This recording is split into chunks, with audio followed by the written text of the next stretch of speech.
Broer, suster, met die hemelvaart dink ons terug aan Jesus se vertrek terug hemel toe. Hy was op die aarde gewees, ons skat so, ons is nie seker nie, sê maar so min of meer 32, 33 jaar oud toe hy hemel toe is. Die laaste 3 en 3,5 jaar min of meer is wat ons lees in die Bybel van Jesus. Ons noem dit sy sending, nou woorde sy opdrag van die Vader, en dis maar in daai Bybelboeke, al 4, Matteus, Markus, Lukas, Johannes, praat ons van as die evangelies, net die goeie nuus, daarin is opgeskryf en opgeteken alles wat Jesus gesê en gedoen het. Nou na daardie periode is hy dan, na sy kruisdood en opstanding, is hy terug hemel toe. Ons herdenk dan die einde van daardie sending, daardie 3,5 jaar, ons vier Jesus se hemelse bediening, soos sy aardse bediening opgehou het, met sy hemelvaart, het sy hemelse bediening begin.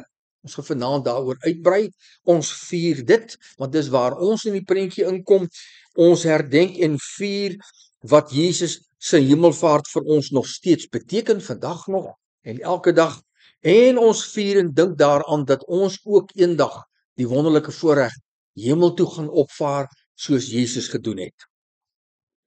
Die kruisdood van Jesus, my broer en suster, het die eerste hoofstuk, of die eerste plan van God met die verlossing van die mens, verlossing bedoelende om ons los te maak van die bande van sonde, nie sonde in sigself nie, maar dit wat vir ons onderkry, wat ons bind, wat ons lewe omverwerp ensovoorts. Daardie plan van God was 2 dele. Die eerste deel is die Ou Testament. Dis die plan van wette. In ander woorde, dis die plan waar die Here gekom het en na 12, 13 maande in die woestyn het die Here in Exodus 20 vir hulle die 10 gebooie gegee vir Israel. En vir hulle gesê, doen al die wette wat ek julle gee, dan gaan jy hemel toe in ons taal. Dan gaan ek jou seën, ek gaan vir jou help, jou lewe gaan geseënd wees, daar gaan water wees, reën, jy gaan kos hê, jy gaan 'n geseënde lewe hê. En na daai 10 gebooie, eintlik 'n paar hoofstukke voor dit, het die eerste wette begin, wat die Here vir hulle wette gegee het deur Moses, het hy nog bygevoeg, so 550 rond, min of meer. En dit was die eerste plan van die Here se verlossing. Dit was net gegeld vir die mense, die Israeliete in die Ou Testament tyd, waarvan ons lees, en dit was die wet, regverdiging volgens wette. Dis die Here se plan volgens wette. Die tweede, daai plan het tot 'n einde gekom met Jesus se kruisdood, en terselfdertyd het die tweede plan, plan B van God se verlossing met die mensdom begin. Dis die finale plan. Daar's niks wat verder nog volg nie. En daardie plan, in baie kort en een sin, is ons word verlos, ons gaan hemel toe, ons word verlos vir dit wat ons wil verlos wees. Ons gaan word verlos deur genade eerstens. Die Vader het in sy genade na ons toe gekom, en Jesus se kruisdood was die Vader se geskenk van genade, want daardeur word al ons sondes vergewe. So ons word verlos deur genade, nie ons eie pogings nie, deur geloof. Genade is die plan of die verlossingsplan of die verlossingsbelofte wat die Here vir ons as ware op beskink word gee, maar ons moet dit vat. As ek dit nie vat nie, bly dit net daar. En hoe maak ek dit myne? Deur op die Here te vertrou in al wat 'n probleem is van ons lewe, en alles wat vir ons moeilik is, alles wat ons onmoontlik is, waarvoor ons bang is. Ons het soveel geleenthede op die aarde om die Here te vertrou. Daardeur gaan ek hemel toe. Uit die aard van die saak gee die Bybel vir ons 'n klomp dinge wat ons moet doen en nie moet doen nie. So daar's nog steeds wette van goeie gedrag, van dit wat die Here van ons verwag, maar dit vat my nie hemel toe nie. Ek gaan nie hemel toe omdat ek goeie mens is nie. Ek gaan juist hemel toe omdat ek 'n sondige mens is. Ek gaan hemel toe omdat die Here vir my verlos van my sondes, en omdat hy daai deur vir my oopgemaak het deur Jesus se kruisdood. So, met die hemelvaart, of liewers met Jesus se kruisdood, begin dan die tweede en finale hoofstuk van God se verlossing.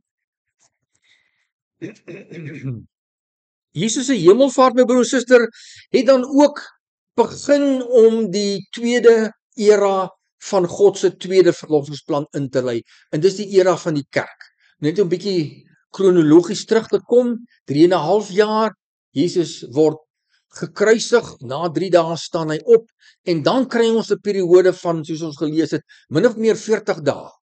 40 dae waar Jesus gedurig by sy disippels was.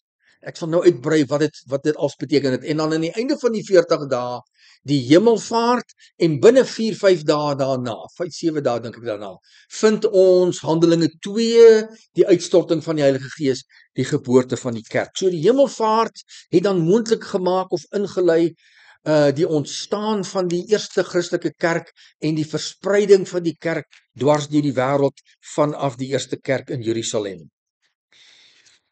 Op Pinksterdag, Heilige Gees, ken die verhaal, 120 van Jesus se disippels min of meer saam, die Heilige Gees word uitgestort, hulle praat in tale, en die kerk word gebore, en dan lees ons hoe die mense by die duisende, die kerk verskriklik vinnig gegroei. En dit was dan die sigbare koninkryk van Jesus. Dis hoekom hy hemel toe is. Hy is hemel toe omdat die Vader gesê het, ek stuur jou aarde toe om koning te word van jou koninkryk. Wanneer jy terugkom, gaan jy daar oorheers. Hemelvaart, Jesus is aan die regterkant van die Vader, daar heers hy sedertdien oor sy koninkryk. Sy koninkryk bestaan uit alle Christene, alle kerke, alle tale en volke dwars deur die wêreld. Ons is deel van Jesus se koninkryk. Jesus dus hemel toe om te gaan heers oor sy kerk op aarde. En voor hy gegaan het, het hy die opdrag gegee aan sy apostels om die verhaal dan van sy sending oral dwars deur die wêreld te versprei. Daardie 40 dae, broers en susters, was baie belangrik.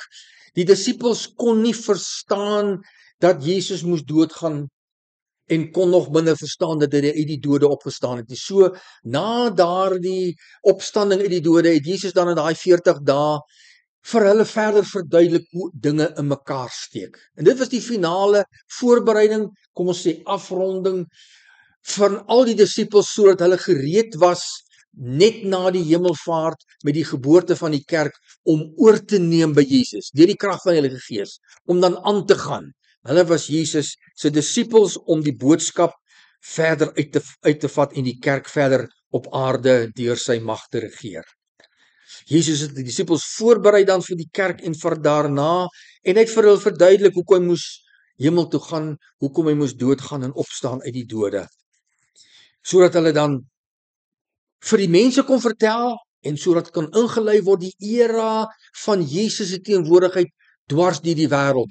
Dis belangrik, anders was Jesus en alles beperk tot die geskiedenis van een land, Israel, in 'n kwessie van baie lank gelede. Dan was hy baie gelokaliseer, en wie het van die Here geweet as dit al was waaroor dit gegaan het.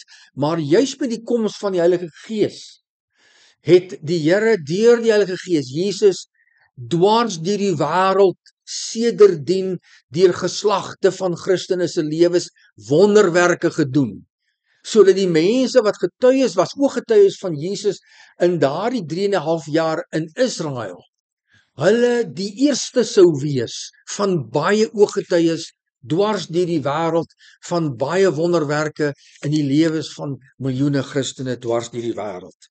Dit is die Here se koninkryk. Dit was nie 3,5 jaar en is verby nie. Dit was 3,5 jaar en dit bloot oorgeskakel na 'n internasionale vlak en omvang. Dis wat die hemelvaart vir ons ingelei het. Deur Jesus se opstanding, my broer en suster, het die disippels se vertroue in Jesus finaal herstel. Na Jesus vir hulle al hulle antwoorde vrae beantwoord het, verduidelik hoe alles in mekaar steek, en vir hulle gesê het wat nou kom in die kerk wat gaan kom, ensovoorts, was hulle dan reg gewees, en was die hemelvaart in sigself, lees ons nie so skok gewees soos Jesus se kruisdood nie.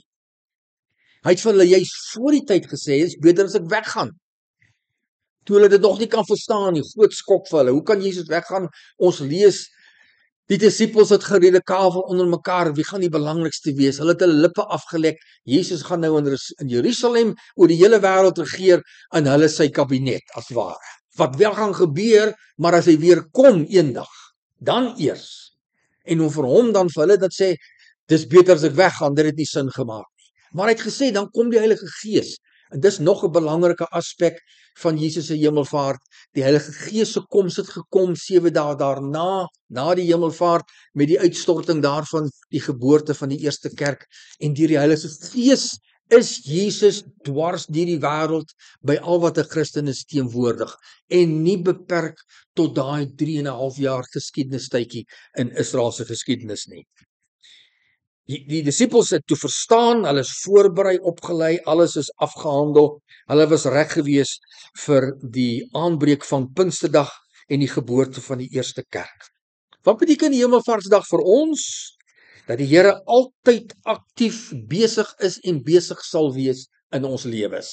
Hy heers in die hemel oor elkeen van ons en elke Christen se lewe. Hy weet presies wat aangaan deur die Heilige Gees wat gedurig vir die Here op hoogte hou van waar is ons in ons lewens, hoe voel ek, wat's vir my moeilik, wat's vir my maklik, wat se gedagtes dink ek alles, wat voel ek alles. Die Heilige Gees verteenwoordig alles wat ek is by die Vader en by Jesus deur ons gebede. En dis wat die hemelvaart vir ons moontlik maak. Die Here se beheer in al wat 'n Christen se lewe is wêreldwyd. Aan die regterkant van God die Vader sit hy daar, heers hy oor alle Christene se lewens. Daarom kon die disippels uiteindelik dan verstaan dat Jesus sê, is beter as ek weggaan. Hulle het dit ten volle verstaan die dag toe die Heilige Gees uitgestort is 7 dae later. En deur alles wat die Heilige Gees van toe af moontlik gemaak het, het hulle verstaan. Jesus is weg, maar hy's nie weg nie. Hy's net fisies weg, maar hy's weg sodat die Heilige Gees onsigbaar by elkeen van hulle, maar nie net by elkeen van hulle soos Jesus by hulle was nie, maar in elkeen van ons kan wees, waar hy ons gedagtes lees, sien wat ons voel, weet wat ons dink, al ons drome en vrese baie goed mee bekend is. Hy regeer ons lewens deur die Heilige Gees en die Heilige Gees se werk. Die Heilige Gees vestig Jesus se innerlike teenwoordigheid by gelowiges. Andersins sou Jesus vir ons net 'n geskiedenisfiguur ver af wees. Waar ver in die hemel. Nee, my broers en susters, die Here is nie weg om hemel toe om weg te gaan nie. Hy is hemel toe om by ons uit te kom. Dis eintlik wat dit is. Alles is anders as dit net. Daar sou geëindig het en geen Heilige Gees nie, dan sou alles te vergeefs gewees het. Dan sou daar geen kerk gewees het nie, geen Christelike godsdiens nie, ons sou nie hier gewees het nie, geen Christen wees nie. Maar Jesus is alles behalwe bloot net geskiedenis. Jesus se wêreldwye teenwoordigheid het 'n realiteit geword deur en na die hemelvaart, sodat elkeen hom persoonlik kan ken, persoonlik kan ervaar, nie net van hom lees en hoor as 'n vreemde persoon nie, maar persoonlik ken en ervaar deur die Here se help met ons oplossings wat ons nodig het, ervaar deur sy antwoord wat ons kry op ons gebede en ervaar deur sy beheer van ons lewens vandag en in die toekoms. Amen.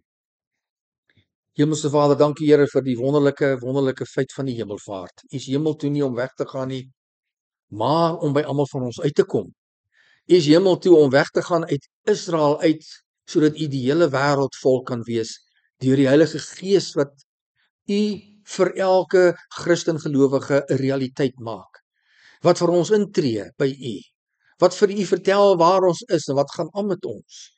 Daardeur weet ons is altyd verseker, u weet so goed van hoe dit gaan met elkeen van ons. U is so goed vertroud met elkeen van ons. U weet alles wat in ons aangaan, elke gedagte, elke emosie, elke vrees, elke droom, alles wat in ons lewe.